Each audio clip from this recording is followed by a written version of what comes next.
AC ডিস্ট্রিবিউশনের calculation আজকে আমরা আলোচনা করব। তাহলে যে ডিসি যে আমাদের ডিস্ট্রিবিউশন লাইন থাকে সেখানে যে ড্রপগুলো হয় সেগুলো জেনারেলি রেজিস্ট্যান্সের জন্য হয়ে থাকে, এবং এসিতে যে ড্রপগুলো হয় সেটার জন্য রেজিস্ট্যান্স, ইন্ডাকটেন্স এবং ক্যাপাসিটেন্সের জন্য হয়ে থাকে। যদিও এই ইন্ডাকটেন্স বা ক্যাপাসিটেন্স যে ডিস্ট্রিবিউশন সিস্টেমের ক্ষেত্রে আমরা ওগুলোকে ইগনোর করি, তে আমরা যে অ্যাডিশন সাবস্ট্রাকশন করে থাকি সেটা হলো অ্যারথমেটিক্যালি, এবং এসিতে আমরা যে অ্যাডিশন সাবস্ট্রাকশন করে থাকি সেটা হলো ভেক্টোরিয়ালি। ক্যালকুলেশনে পাওয়ার ফ্যাক্টর ধরবো না, যেহেতু এখানে power factor R by Z, ডিসিতে এই জেডের মানটাও আর হয়ে থাকে, R by R, that means unity. Or voltage এবং কারেন্টের যে ফেজারটা থাকে সেটা সেম ফেজে থাকে, সেই জন্য যে cos theta that means 0, cos 0 that means 1 unity হয়ে থাকে। কিন্তু আমরা এই এসি সিস্টেমে আমরা যে লাইনটাকে ট্যাপ করি, যে ডিস্ট্রিবিউটার থেকে বিভিন্ন পয়েন্ট থেকে আমরা লাইনটাকে যে ট্যাপ করি, অর্থাৎ এই ডিস্ট্রিবিউটার থেকে যে সার্ভিস মেনটা আমরা টানি বিভিন্ন পয়েন্ট থেকে আমরা নিই, সেই জন্য এই প্রতিটা পয়েন্টের কারেন্ট আলাদা। অর্থাৎ এখানে যে কারেন্টটা হবে, এখানে কারেন্টটা অন্যরকম হবে, এখানের কারেন্টটা অন্যরকম হবে, এবং তার পাওয়ার ফ্যাক্টরের মানও আলাদা হবে। সেই জন্য এসি ক্যালকুলেশন করার সময় আমাদের পাওয়ার ফ্যাক্টর কনসিডার আমরা করব, এবং এসি সিস্টেমের যখন আমরা ক্যালকুলেশন করব তখন এই যে এই দিকটাকে যদি আমরা সাপ্লাইয়ের দিক ধরে থাকি, হয় সাপ্লাইয়ের দিক অথবা রিসিভিং এন্ডের দিক, এই দুই দিককে আমরা রেফারেন্স হিসাবে ধরতে পারি, অথবা এই যে পয়েন্ট থেকে আমরা ট্যাপ করি সেই পয়েন্টটাকে আমরা রেফারেন্স হিসাবে ধরতে পারি, এবং রেফারেন্স হিসাবে ধরতে পারি মানে এটার রেসপেক্টে আমরা ক্যালকুলেশন করে থাকব। এবং যদি রিসিভিং এন্ডে ধরি তাহলে এই ভেক্টরের রেসপেক্টে আমরা ক্যালকুলেশন করে থাকব। অর্থাৎ এখানে আমরা রেফারেন্স ভেক্টর হিসাবে ধরতে পারি, সাপ্লাইয়ের ভোল্টেজটাকে রেফারেন্স ভোল্টেজ ধরতে পারি, যেখান থেকে আমরা ট্যাপ করব যে কোনো পয়েন্ট সেটাকে আমরা রেফারেন্স ভেক্টর হিসাবে ধরতে পারি। এখন থ্রি ফেজে ব্যালেন্স সিস্টেম কাকে বলবো? একটা থ্রি ফেজ সিস্টেমের প্রতিটা ফেজে, অর্থাৎ আমি যদি থ্রি ফেজ 4 ওয়্যার সিস্টেম ধরি স্টার কানেক্টেড, তাহলে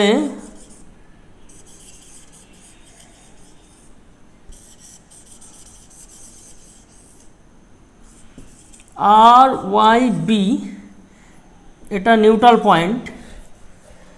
তাহলে এই সিস্টেমকে ব্যালেন্স কখন বলবো? যখন প্রতিটা ফেজের ইম্পিডেন্সের মান, অর্থাৎ এই জেডের মান, ইম্পিডেন্সের মান প্রতিটা ফেজে সমান, প্রতিটা ফেজে ইম্পিডেন্সের মান সমান, পাওয়ার ফ্যাক্টরের মান সমান থাকবে, তখন তাকে আমরা বলবো ব্যালেন্স লোড। এখানে একটা আর এবং এখানে একটা এল ইন্ডাকটেন্স দেখিয়েছি, তাহলে ইম্পিডেন্সটা হলো আর প্লাস জে এক্স, যেখানে জেডটা হলো ইম্পিডেন্স, আরটা হলো রেজিস্ট্যান্স, এক্সটা হলো রিঅ্যাকটেন্স। এই রিঅ্যাকটেন্সকে আবার দুটো পার্টে ভাগ করতে পারি, সেটা হলো এক্স এল এক্স সি লিখলাম। X L means inductive reactance এবং X C means capacitive reactance.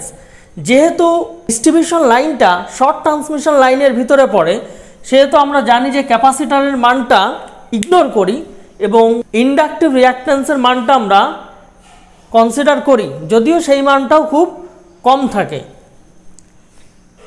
এবং এটার ইউনিট হলো ohm. Power factor refer to receiving and, এই হিসাবে আমরা ক্যালকুলেশনটা করব। আগেই আমি বলেছি যে এসিতে যেহেতু আমরা যে পয়েন্টগুলো থেকে ট্যাপ করি সেখানে যে কারেন্টগুলোর মান আলাদা, এবং এই কারেন্টকে আমরা সরাসরি অ্যারথমেটিক্যালি আমরা সাম করতে পারি না, আমাদের এই সামটা হলো ভেক্টর সাম, এই জন্য প্রতিটা পয়েন্টের পাওয়ার ফ্যাক্টর আলাদা। সেই জন্য আমরা ফার্স্টে যে রিসিভিং এন্ডকে ধরে নিয়েছি। এই জন্য আমরা ফার্স্টে কী করব, একটা ডিস্ট্রিবিউটার কনসিডার করব, যে এটা একটা ডিস্ট্রিবিউটার লাইন, তাহলে এটার এ পয়েন্ট, এটা বি পয়েন্ট। তাহলে এই যে এ পয়েন্ট, এখানে আমরা সোর্স থেকে সাপ্লাইটা দিচ্ছি, এটা কোনো একটা সোর্স থেকে সাপ্লাইটা আসছে, এবং সাপোজে দুটো পয়েন্ট, একটা বি পয়েন্ট এবং আর একটা সি পয়েন্ট থেকে আমরা ট্যাপ করছি, অর্থাৎ লাইনটা নিচ্ছি, এবং এই বি এর রেসপেক্টে এখানে যে পাওয়ার ফ্যাক্টর সেটা ল্যাগ করবে, এবং বি এর রেসপেক্টে এখানেও যে পাওয়ার ফ্যাক্টর সেটাও ল্যাগ করবে। সাপোজ ধরছে এই কারেন্টটার মান I2 এবং power factor cos phi2 lag, এবং এখানে যে কারেন্টটা সেটা হচ্ছে I1 এবং পাওয়ার ফ্যাক্টরটা cos phi1 এটাও ল্যাগ। এবং এই যে লাইনটা, এখানে এই লাইনের R1 রেজিস্ট্যান্স যে X1 হলো এর রিঅ্যাকট্যান্স, একইভাবে এখান থেকে এইটুকু পোর্শনের R2 রেজিস্ট্যান্স এবং X2 হলো রিঅ্যাকট্যান্স, এবং এই যে পয়েন্টটা, এই পয়েন্টটাকে আমরা সি দিয়ে ডিনোট করলাম। এখন এই পয়েন্টের যে বি পয়েন্টের লোড কারেন্টের মানটা হলো load current at point B। কি হবে এটা, যেহেতু ল্যাগ আছে তাহলে এটার মান হবে I2 ভেক্টর।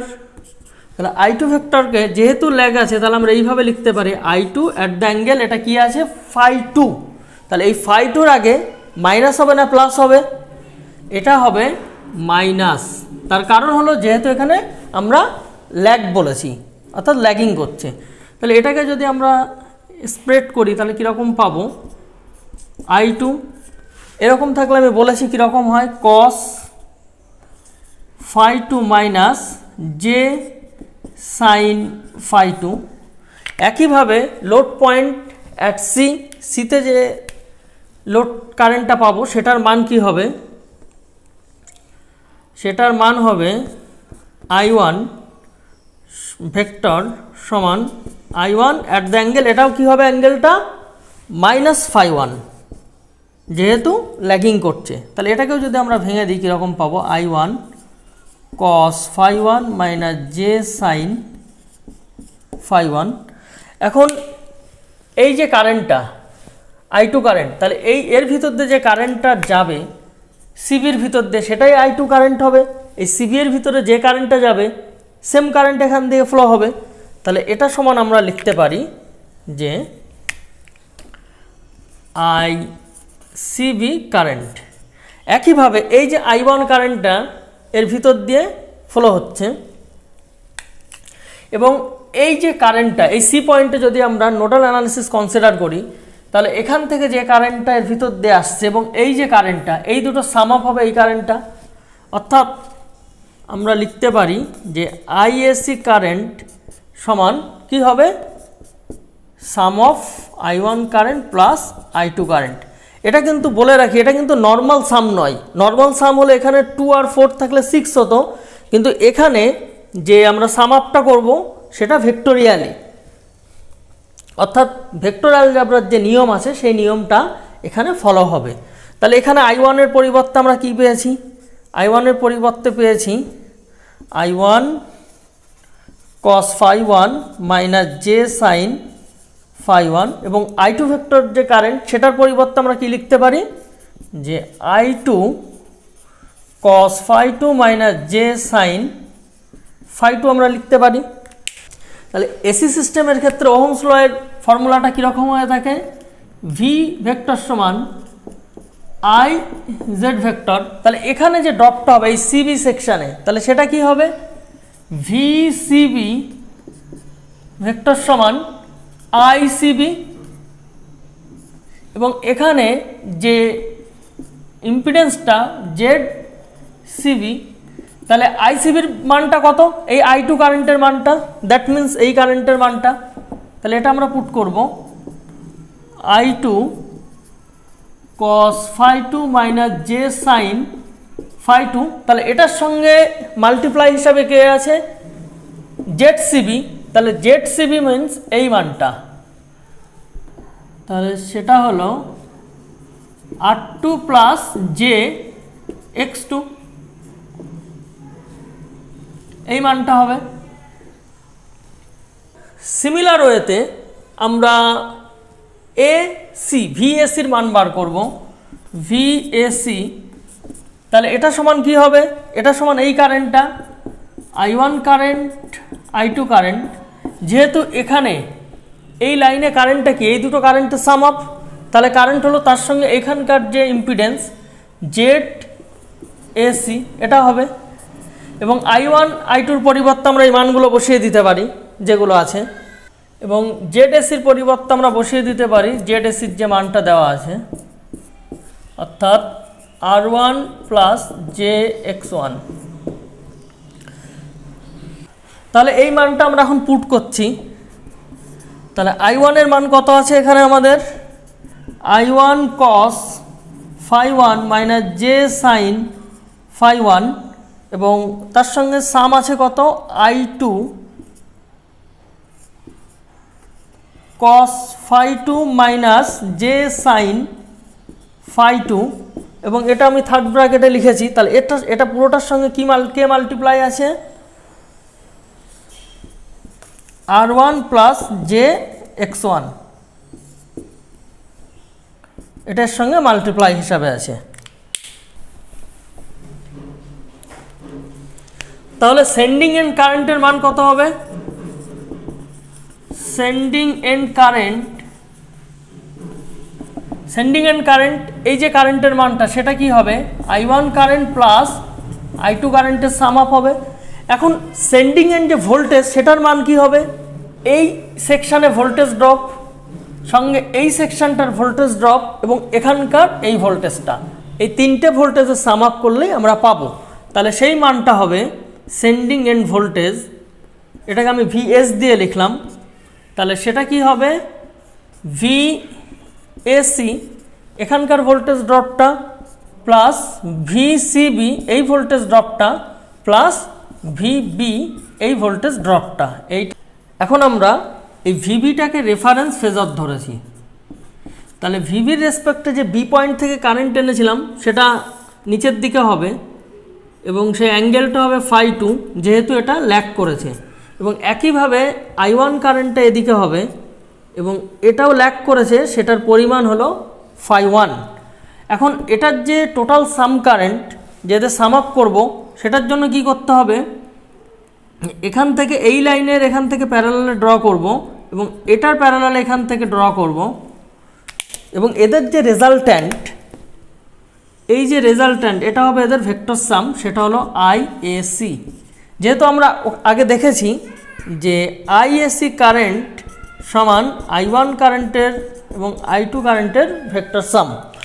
এখন এই যে I2 আছে এর সঙ্গে আমাদের এই যে মানটা I2 R2, তাহলে কি হবে, এটার প্যারালাল এখান থেকে ড্র করতে হবে I2 R2, তার সঙ্গে যে X2 I2 ছিল তাহলে এখান থেকে 90 ডিগ্রি শিফট করবে যেহেতু রোটেশন বোঝাচ্ছে, তাহলে সেটা কি হবে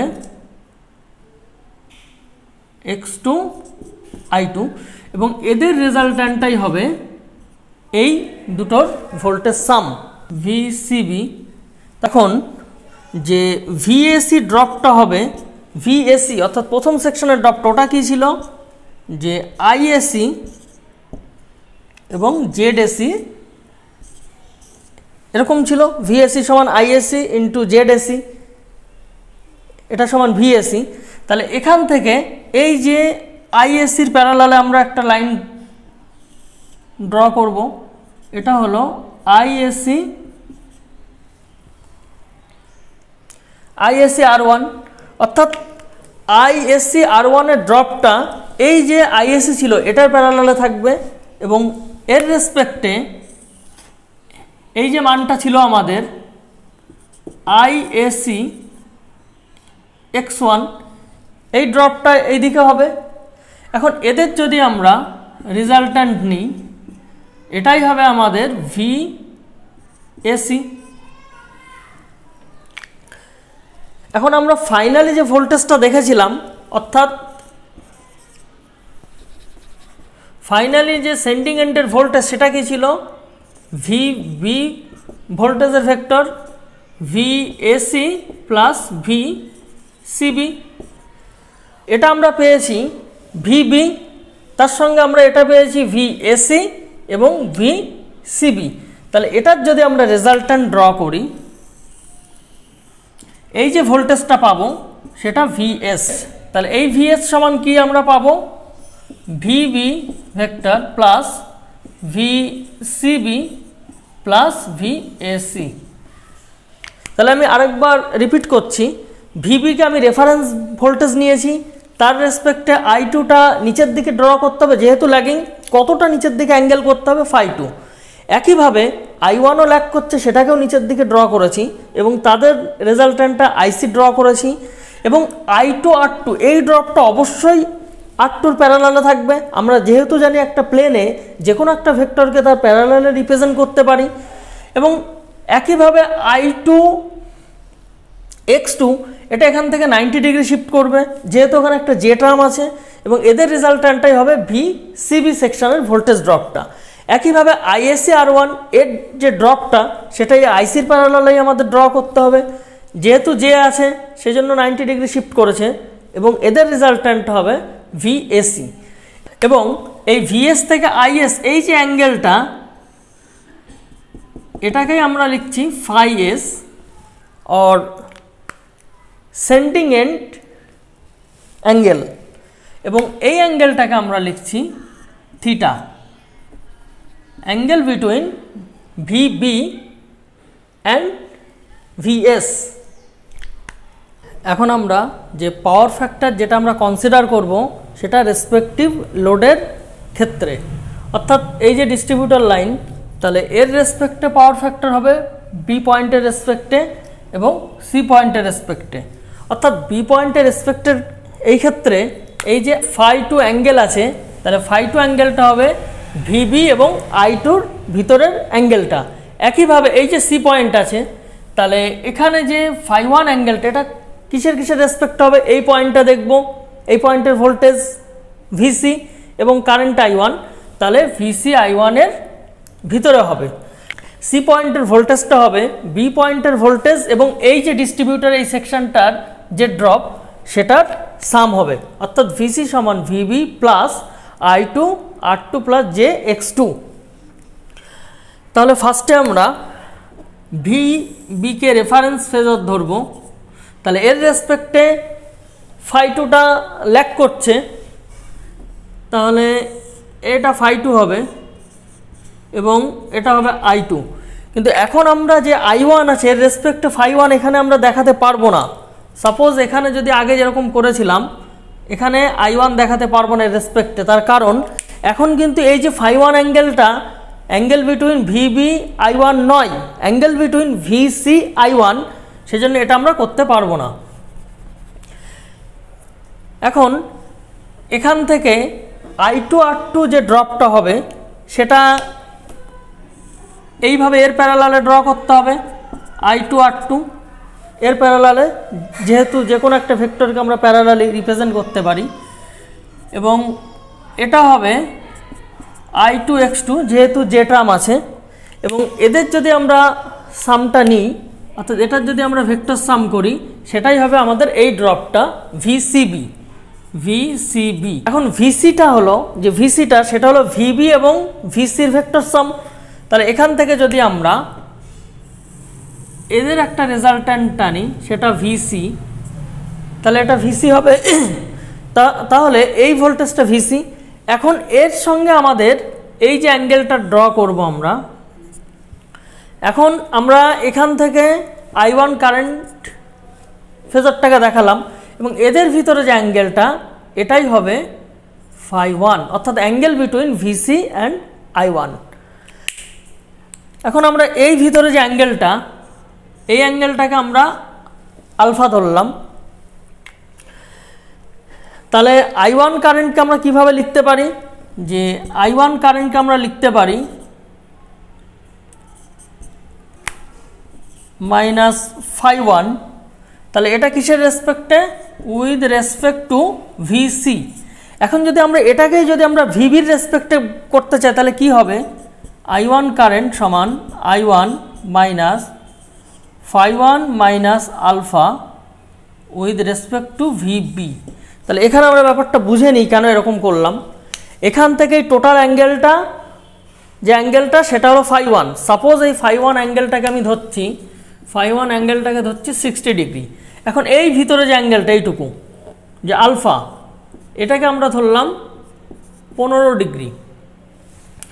তাহলে এখান থেকে এই যে অ্যাঙ্গেলটা হবে, এই অ্যাঙ্গেলটা অর্থাৎ ভিবি এবং I1, এই যে আমি দেখাচ্ছি যে অ্যাঙ্গেলটা, এই অ্যাঙ্গেলটা হবে। তাহলে এখান থেকে উপরেরটা বিয়োগ করে দিতে হবে। আমাদের টোটাল ছিল φ1, তার থেকে এটা নিচের দিকে আসছে, তাহলে এই অ্যাঙ্গেলটাই 60 থেকে 15 বিয়োগ করতে হবে। সেই জন্য এখানে হলো φ1 মাইনাস আলফা, কিন্তু এখানে অবশ্যই আমাদের মেনশন করতে হবে উইথ রেসপেক্ট টু ভিবি। তাহলে এখন টোটাল যে কারেন্টটা আছে, এই যে টোটাল কারেন্ট, এটা I1 I2 কারেন্টের সাম, ভেক্টর সাম। তাহলে এখান থেকে আমরা কি করব, এটার প্যারালালে আমরা এখানে ড্র করব এবং এটার প্যারালালে এখান থেকে ড্র করব। এদের যে রেজাল্ট্যান্ট হবে, অর্থাৎ এই যে রেজাল্ট্যান্টটা ড্র করলাম সেটাই হবে IAC, যেটা কিনা টোটাল কারেন্ট এই IAC I1 I2 এর সাম।